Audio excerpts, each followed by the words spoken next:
E foi uma grande alegria, óbvio que a gente ainda estava pagando os móveis, pagando apartamento, né? Mas o amor tudo se resolve, né? Eu era um jovem, a minha esposa também.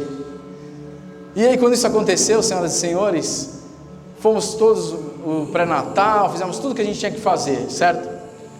Mas minha esposa é fisioterapeuta, então ela sabia exatamente o que ela tinha que fazer em cada fase da gravidez, para que a gente pudesse acompanhar de uma forma mais presente, de uma forma verdadeira, o amor que estava gerando no ventre dela. Só que, essa hora, a minha vida estava muito perto de mudar. Aos 7 meses, nós fizemos um ultrassom morfológico. Se tiver errado, pode me corrigir, está tudo bem. 6, tá vendo? Ela está aqui, minha esposa, a gente já... Com 6 meses, no ultrassom morfológico, nós descobrimos uma coisa que a gente não sabia que existia. Aqui, pessoal, é uma imagem de um cérebro. Vocês conhecem? Sabe onde fica? E olha só, nesse dia, no 6º mês de gestação, no ultrassom morfológico, aconteceu uma cena que para um leigo como eu, normal. A pessoa que estava fazendo o exame simplesmente saiu da sala, depois voltou e falou com a minha esposa: olha, você tem que ir direto para o ginecologista. Falei, pô, né? Legal, só que eu olhei a cara dela, ela estava super preocupada. E aí, ainda não tinha caído a ficha, e quando nós chegamos lá, ele falou que existia alguma coisa que a gente precisaria investigar na vida do nosso filho. E aí, com isso, senhoras e senhores, nós fomos parar num dos melhores neonatologistas do Brasil, Dr. Maurício Saito, de São Paulo. E ele disse que essas microclassificações, depois de muito investigar, eram uma sequela do citomegalovírus. Se a gente hoje, aqui nesse ambiente, for contaminado por esse vírus, ele vai dar uma leve gripezinha na gente. Porém, se esse vírus é adquirido durante a gestação, senhoras e senhores, ele se aloja justamente no cérebro. Mas aí vamos começar a falar da perfeição de Deus, beleza? Se ele tivesse sido contaminado nos primeiros 3 meses da gestação, ele teria nascido sem o cérebro, com hidrocefalia, e teria horas de vida. Mas Deus foi perfeito, porque quando o vírus se instalou, ele já tinha uma forma de combater. E como foi isso? Colocando microcalcificações nos lugares onde o vírus se instalou. E a gente, com isso, a gente toca a vida. Só que esse médico teve um dever legal de nos informar a seguinte frase, olhando para 2 jovens: vocês estão amparados pela lei para tirar essa vida. Esse menino vai ser um vegetal. Esse menino vai te dar muito trabalho. Vocês são muito jovens, vocês têm uma vida inteira pela frente. Talvez ele não ande, talvez ele não fale, talvez ele não enxergue, talvez ele não tenha nenhuma cognição. Você imagina você receber essa notícia assim, uma porrada na cara? Nós nos entreolhamos com a fé que nós temos, e a gente acredita que Deus não dá um fardo maior do que nós podemos carregar. Mas na hora eu também tive uma inspiração. Essa com certeza era a nossa missão de vida. Nós 2 temos história em beneficência, né? Minha esposa foi no Projeto Rondon, Universidade Solidária, entregar conhecimento para lugares muito pobres. Eu sempre entreguei comida na rua, como vocês fazem, por isso que a gente teve essa empatia. Toquei em asilo, fiz muitas coisas. Então Deus lá atrás já estava preparando essa missão que ia acontecer. E aí a gente foi à frente nessa aposta, e em seguida o médico respirou aliviado. Ufa, eu também acreditava que vocês iam fazer isso, mas eu sou obrigado pela lei a comunicar a vocês. E aí a gente perdoou ele na hora, né? Graças a Deus, a gente optou pela vida. Mas com isso, pessoal, a gente, aqui ó, um rapaz aí de 29 para 30 anos, uma bebezinha aqui de 20 e pouquinhos, né? E esse bebezão aqui é o Marcão, tá bom? Cara, você imagina que esse cara é o mesmo que o cara falava? Eu também não acreditava, mas nós fomos precavidos. E aí a primeira coisa, ó, você deve estimular o seu filho, se puder anota, você deve estimular o seu filho o tempo inteiro e quanto antes. Com 6 meses, Marcos Paulo já estava fazendo hidroterapia, fisioterapia, uma série de coisas, porque uma colega de trabalho dela, que era amiga de faculdade, pediu. Falou, cara, você tem que começar já.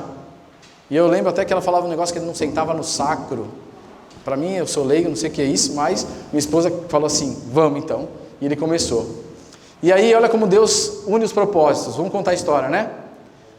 Como que ele poderia desenvolver uma inteligência normal? O cérebro dele precisaria encontrar novos caminhos. E sabe qual é o nome disso? Neuroplasticidade. E a neuroplasticidade nada mais é do que o treino até se tornar, que o Paulo fala. Nada mais é do que você fazer mais vezes várias coisas que você aprende. Só arrumar aqui. E aí com isso, a gente desenvolveu isso com o nosso filho. Só ela arrumar lá, por favor. Isso. E aí com isso foram muitos anos de terapia, inclusive uma delas a gente chama método Padovan. E esse método Padovan, ele ensina a criança toda a fase de aprendizagem. Então você imagina um menino de 4, 5, 6 anos reaprendendo a se arrastar, reaprendendo a engatinhar, reaprendendo a mastigar, fazendo a pega fina, que até hoje é mais difícil, por 8 anos. Pega esse aprendizado para a sua vida. Se você quer algo, não interessa o tempo que demore, não pare. Porque foi isso que decidiu. Foi mérito dos pais, sim ou não? Não. Quem treinou? Ele. Os pais tiveram a visão de que seria um milagre. E aí com essa visão, pessoal, ele começou a ter aptidão para esportes. E nesse super estímulo, ele fez natação, ele fez basquete, ele fez futebol, ele fez ginástica olímpica. Quem mais? Futebol também? Futebol. E está fazendo Kumon, né? Então são milhões de coisas de estímulo que nós fizemos. E inclusive a interação social. Pega essa agora. Quantas horas seus filhos ou netos passam no celular longe de outras crianças? Então, o segredo da neuroplasticidade, do desenvolvimento de inteligências, é o convívio social e o estímulo. As telas de celular, principalmente quando a pessoa não pensa, criam um vazio. E esse excesso de vazios, se quiser anota, gera psicopatia. São dados de neurociência. O mundo pode estar gerando uma geração gigante de psicopatas. Beleza? Óbvio que tem outras características. Precisam ter vários estímulos negativos na infância. Tá bom? Mas como você não dá estímulo, só de ver notícia ruim, você já está estimulando ele a isso. Vocês podem procurar esse artigo para conhecerem mais. Então, olha só. Vou fazer uma pergunta aqui e eu quero que você reflita. Quem aqui tem filhos? Levanta a mão. Qual foi a última vez que vocês brincaram? Faz tempo, eu sei. Com eles no chão, ou tiveram uma conversa franca sem o celular, ou olhar nos olhos. Só pensa, não precisa responder agora. Vai ter a hora para vocês fazerem isso. Quanto tempo você fica sem falar com eles? Sem interagir? E outra coisa, quanto tempo você não dá atenção só para ele? Porque às vezes está na família, está todo mundo junto. Com isso você acha que ele está sendo impactado? Ou é só quando você fala com ele? Dedique tempo para cada um da sua família, cada um do seu trabalho, cada um das suas relações de amizade, para que você tenha esse contato, essa interação 1 a 1. E a gente vai falar mais sobre isso. Mas, olha só, Seu filho veio com o manual? O meu também não. O que diferiu a nossa ação como pais da sua? Quem pode me falar? Amor. Eu acredito que o amor não é diferente.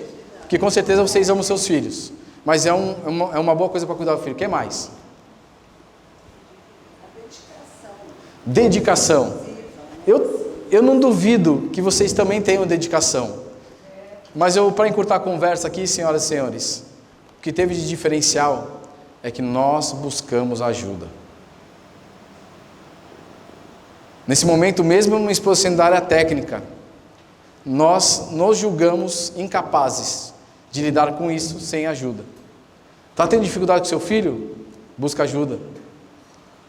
Está tendo dificuldade de lidar com o seu casamento? Busca ajuda. Se você está com dificuldade de conhecer seus próprios sentimentos, busca ajuda. Porque a gente não sabia metade das coisas que a gente sabe hoje. E a gente nem sabia qual era a nossa missão aqui. Nossa única missão era fazer com que o nosso filho se desenvolvesse. E a gente não abria mão disso. Agora uma pergunta. Você, hoje, faria diferente? Não precisa responder. É uma pergunta. E a segunda coisa é: você buscou ajuda quando você não soube? E a última coisa: qual é o resultado que você teve da educação dos seus filhos? Mas não era só esse propósito. Eu sonhava, quando eu via ele pequeno, que eu ia contar essa história no palco, em igrejas, em seminários. Nem sabia que eu ia fazer isso de forma profissional. Mas a missão ainda estava só começando. Bom, como o Marcos Paulo já fazia muitos esportes e tinha essa questão da gente poder desenvolvê-lo em várias modalidades, nós conhecemos uma ONG aqui de Santos chamada Fast Wheels. E eles geram atletas de rendimento para a cidade, para que eles levem essas pessoas para o esporte.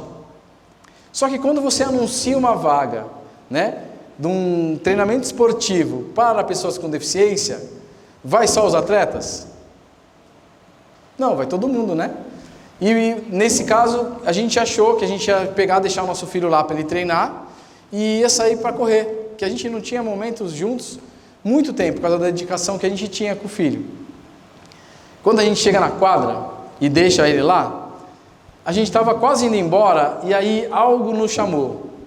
Quem acredita em Deus, eu acho que foi ele que chamou mesmo. Olhei para a esquerda, tinham 3 pessoas lá no canto, paradas. As 3 pessoas eram pessoas que tinham paralisia cerebral e baixa mobilidade. O único esporte que elas eram capazes de praticar era bocha.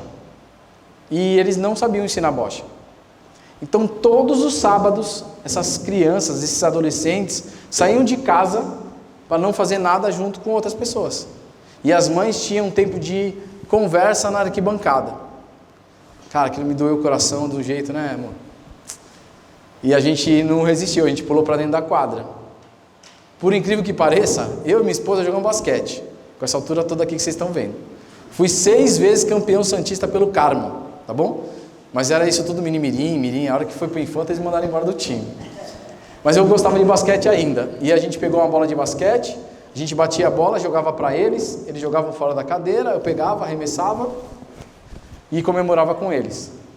Começou a gerar vínculo, e um desses meninos, que é no caso esse aqui, que é o Danilão,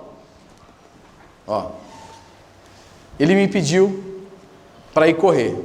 Notem que o que eu estou fazendo aqui, é um ato de quê? Empatia. Eu estou aprendendo a dificuldade que ele tem. E foi muito legal aprender, porque eu desenvolvi competências minhas que eu nem achava que tinha.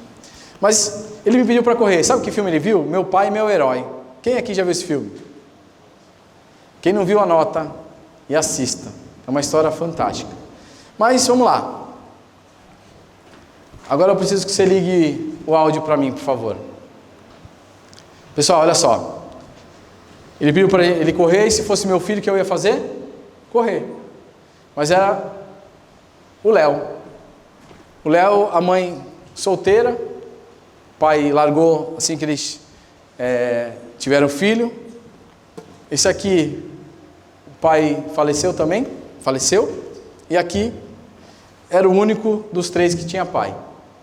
E ali eu descobri que a gente precisava de voluntários para que essas pessoas pudessem viver essa experiência. E pela primeira vez na minha vida, eu ia largar na frente, por causa da pessoa com deficiência que estava comigo. Então, as pessoas se aquecendo, se alongando, e eu lá ansioso para que a festa começasse. Só que nessa época eu ainda era muito amador, como eu ainda sou. E meu pace era em torno de 6h30, por aí. Só que eu comecei, e aí, pá, largou. Eu saí correndo. Sabe que surpresa que eu tive? A cadeira, em vez de me atrapalhar, ela me puxava. E cada vez eu ia correndo mais rápido, para lá e para cá, com a cadeira para lá e para cá. E aí, quando passaram 20, 30, 40 metros, a primeira pessoa levantou e bateu palma. Aí eu me empolguei, comecei a correr cada vez mais rápido, e o ar já estava faltando, mas a gente continuou. E esse cara aqui, o Léo, ele fez isso, ó, soltou o braço dele e começou a dar tchau para todo mundo. E a galera falava, parabéns pai, eu não sou o pai dele, mas vamos lá, tá bom, legal. E a gente continuou correndo, 1 quilômetro, 2 quilômetros, no 2,5 quilômetros eu tinha um retorno.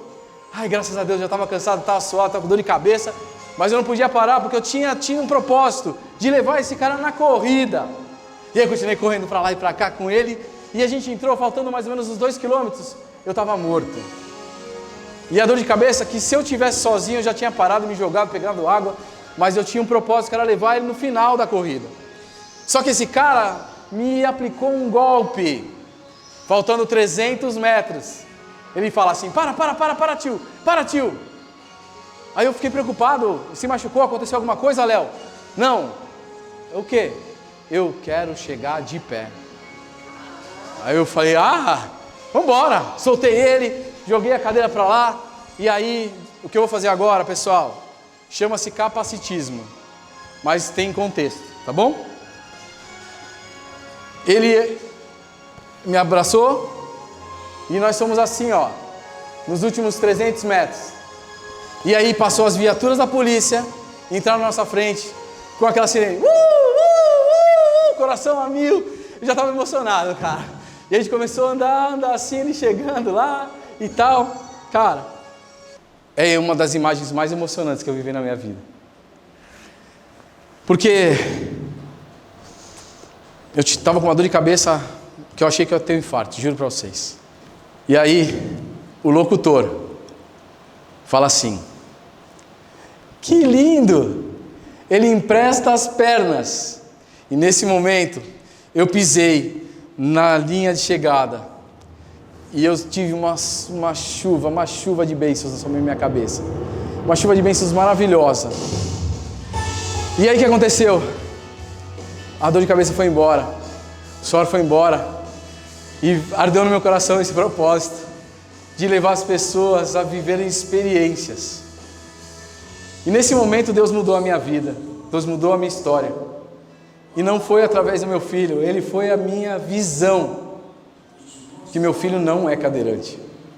Meu filho não tem perda de cognição quase, porque ele teve um trabalho firme com a gente. Porém,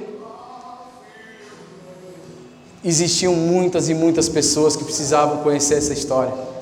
E com essa história nós estamos mudando milhares e milhares de vidas. E com isso, eu cheguei aqui. Porque se não fosse o nascimento dele, isso não aconteceria. Então,